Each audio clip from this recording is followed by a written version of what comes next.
Annonceurs, entrepreneurs, promoteurs et chefs d'entreprise, choisissez dès à présent votre meilleur partenaire média, Ideal Production. Ideal Production est basé à Cotonou au Bénin. Ideal Production, le partenaire exclusif de Sika TV en Afrique.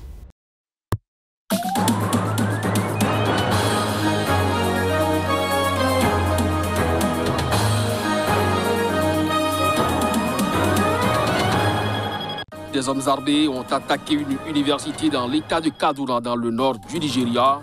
Ils ont kidnappé un nombre encore indéterminé d'étudiants et ont tué un employé de l'établissement, selon les autorités locales. Au Tchad, la succession de Déby continue d'alimenter la polémique pour les partis politiques de l'opposition. Il s'agit d'un coup d'État institutionnel, cette transition militaire de 18 mois.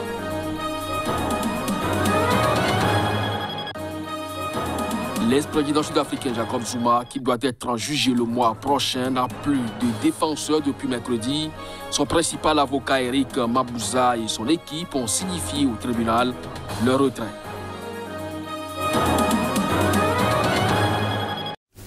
Bonjour à chacun, bonjour à tous et bienvenue dans cette session d'information. Donc voilà donc le sommaire au lendemain donc de l'annonce de la mort du président tchadien Idriss Déby Itno. Son fils prend la tête d'une junte militaire et concentre tous les pouvoirs dans sa main. Pour les partis politiques de l'opposition, il s'agit là d'un coup d'État institutionnel. À travers une déclaration, ils ont fait savoir donc leur position. Suivez ici un extrait. Condamne avec fermeté le coup d'État institutionnel opéré par les généraux après la mort du président de la République, Idriss Déby Itno, rejette toute dévolution monarchique du pouvoir au Tchad. 3. Appelle à l'instauration d'une transition dirigée par les civils dans le respect de l'ordre républicain. Mettre en garde les autorités françaises, notamment le président français Emmanuel Macron, les ministres des Affaires étrangères, Jean-Yves Le Drian, et les généraux de l'armée française, de ne pas s'immiscer dans les affaires intérieures du Tchad. Appelle la population tchadienne à ne pas obéir aux décisions illégales, illégitimes et irrégulières prises par le Conseil militaire de transition CMT, notamment la charte de transition, le couvre-feu et la fermeture des frontières, etc., et à demeurer vigilant contre toute forme de prise de pouvoir ou de sa confiscation par la force. Pour le part, les rebelles qui mènent depuis plusieurs jours une offensive contre le régime tchadien ont promis de marcher sur la capitale N'Djamena. Selon leur porte-parole, ils ont rejeté catégoriquement le conseil militaire de transition mené par le fils du président défunt. Les rebelles du Front pour l'alternance et la concorde au Tchad, FACT, ont promis de marcher sur N'Djamena après le décès d'Idriss Déby, mort au combat en tentant de les arrêter. Nous rejetons catégoriquement la transition. Nous comptons poursuivre l'offensive, a assuré Kengabe Oguzemi de Tapol, le porte-parole du FACT. Le Tchad n'est pas une monarchie. Il ne doit pas y avoir une dévotion de père en fils, a-t-il ajouté. L'armée tchadienne et le gouvernement avaient assuré avoir détruit la colonne de rebelles et tué 300 combattants. Nos troupes sont en route vers N'Djamena, mais nous laissons 15 à 28 heures pour que les fils de Déby enterrent leur père, comme le veut la tradition, a-t-il affirmé. Le 11 avril, jour de l'élection présidentielle que l'ex-chef de l'État a remportée dès le premier tour, le FACT, un groupe politico-militaire tchadien, avait fait une incursion dans le nord du pays en provenance de Libye. L'histoire du Tchad indépendant est ponctuée d'épisodes de rébellion armées venues du nord, de la Libye ou du Soudan voisin. Idriss Déby était lui-même arrivé au pouvoir à la tête de forces rebelles ayant foncé sur N'Djamena. Des hommes armés ont attaqué une université dans l'état de Kaduna, dans le nord du Nigeria. Ils ont kidnappé un nombre encore indéterminé d'étudiants et ont tué dans la foulée un employé de l'établissement selon les autorités locales. Reportage. Il y a eu une attaque vers 20h15 heure locale la nuit du mardi a expliqué à l'AFP le porte-parole de la police locale. Les bandits présumés ont envahi l'école en grand nombre, a-t-il ajouté. Des étudiants ont été enlevés, mais nous ne savons pour l'instant pas combien, assure-t-il. 2 responsables de l'université ont déclaré à l'AFP qu'au moins 20 étudiants manquent à l'appel sans que l'on sache combien d'entre eux ont été enlevés ou réussi à s'échapper. Samuel Arouan, ministre local de l'Intérieur, a confirmé l'attaque dans un point de presse qu'il a tenu sur place, ajoutant qu'un employé de l'université avait également été tué dans l'attaque. Depuis plusieurs mois, des gangs armés, communément appelés bandits, dans cette région du Nigeria, procèdent à des kidnappings de masse dans les établissements scolaires en échange de rançons.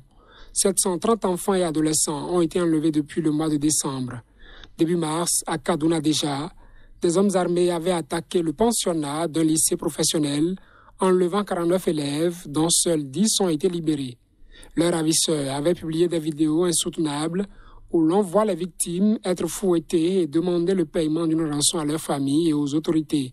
Lors d'une conférence de presse tenue la semaine dernière, le président de l'association des parents d'élèves avait dénoncé l'inaction des autorités de l'État de Kaduna qui ont interdit toute négociation avec les bandits. Les enfants ne peuvent pas se laver depuis 36 jours, ils ne mangent pas bien, ils n'ont pas d'eau potable pour boire, ils n'ont pas de vêtements, pas de médicaments, suppliait Friday Sani. Plusieurs États du nord et centre du Nigeria ont imposé la fermeture de leurs établissements scolaires pour des raisons de sécurité, faisant craindre une aggravation de la déscolarisation, particulièrement des filles, dans ces régions pauvres et rurales, qui comptent déjà le plus fort taux d'enfants n'allant pas à l'école dans le pays. L'ex-président sud-africain Jacob Zuma, qui doit être jugé le mois prochain dans une affaire de pot de vin vieille de plus de 20 ans. Déjà, avec le groupe français Thales, n'a plus de défenseur depuis ce mercredi. Son principal avocat, Eric Mabouza, et son équipe ont signifié au tribunal leur retrait dans ce dossier.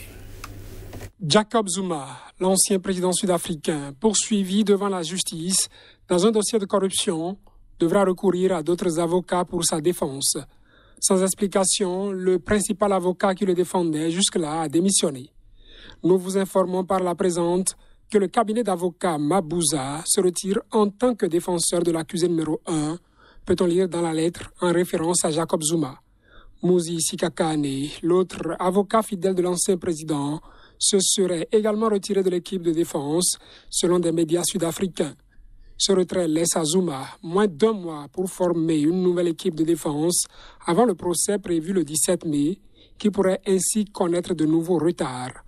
Jacob Zuma, 79 ans, doit répondre de 16 chefs d'accusation de fraude, corruption, racket liés à l'achat en 1999 du matériel militaire auprès de 6 sociétés d'armement européennes, alors qu'il était vice-président.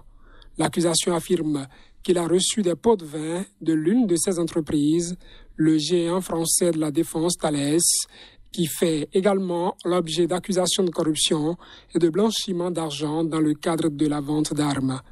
Zuma, comme Thales, ont protesté de nombreuses fois contre ces accusations. La semaine dernière, une cour d'appel a ordonné à Zuma de rembourser l'équivalent de quelques 1,5 million d'euros de frais d'avocat cumulés au fil des ans, affirmant que les contribuables n'avaient pas à les assumer. Au pouvoir entre 2009 et 2018, Jacob Zuma avait été contraint à la démission après une série de scandales. Un proche du président Félix Tshisekedi a été élu à la tête de la Cour constitutionnelle de la République démocratique du Congo. L'élection de Dieudonné Kabouba Diboua consolide ici la mainmise du chef de l'État sur l'ensemble des institutions stratégiques du pays. Le nouveau président de la Cour constitutionnelle en République démocratique du Congo, Dieudonné Kabouba Diboua, âgé de 55 ans, est originaire du Kasaï au centre, comme le président Tshisekedi. Il est l'un des 3 juges nommés en juillet par le président contre l'avis de ses anciens partenaires du Front commun pour le Congo FCC de l'ex-président Joseph Kabila. Cette nomination controversée, suivie de la prestation de serment en octobre, des 3 nouveaux juges avaient accéléré l'éclatement de la coalition entre Tshisekedi et Kabila au pouvoir depuis janvier 2019.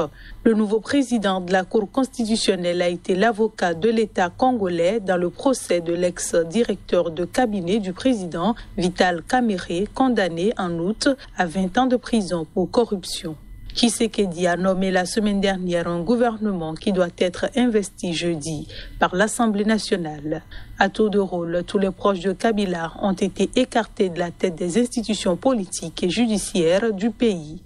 Une bonne partie de la classe politique a quitté Kabila pour faire allégeance à Tshisekedi au sein de la nouvelle majorité d'Union sacrée de la nation. Une dernière institution échappe encore au contrôle du chef de l'État, la Commission électorale nationale indépendante CENI, dont une réforme est actuellement à l'étude. La CENI doit organiser la prochaine élection présidentielle prévue fin 2023. La Cour internationale de justice entend depuis quelques jours les arguments des Congolais qui réclament à l'Ouganda des réparations pour le conflit qui avait opposé les deux nations de 1999 à 2003. Le chef de la mission congolaise auprès de l'Union européenne, Paul Crispin Kakosi, a affirmé que, contrairement aux allégations de l'Ouganda, la réparation demandée par son pays n'a rien d'excessif ou d'arbitraire. On l'écoute. Les faits illicites commis par l'Ouganda à l'encontre de la République démocratique du Congo ont fauché la vie de nombreux de nos soldats, affecté de manière profonde et durable son infrastructure et son environnement, meurtri sa population civile et épuisé son économie et ses ressources naturelles. Contrairement aux allégations de l'Ouganda, la réparation demandée par mon pays n'a rien d'excessif ni d'arbitraire. La méthode rigoureuse que nous avons suivie a eu pour effet, au contraire de minorer, et certainement pas d'exagérer, la réparation due par l'Ouganda. Ce sera donc tout pour cette édition. Merci à vous de nous avoir suivis. Bonne journée en compagnie des programmes de SICA. À très bientôt.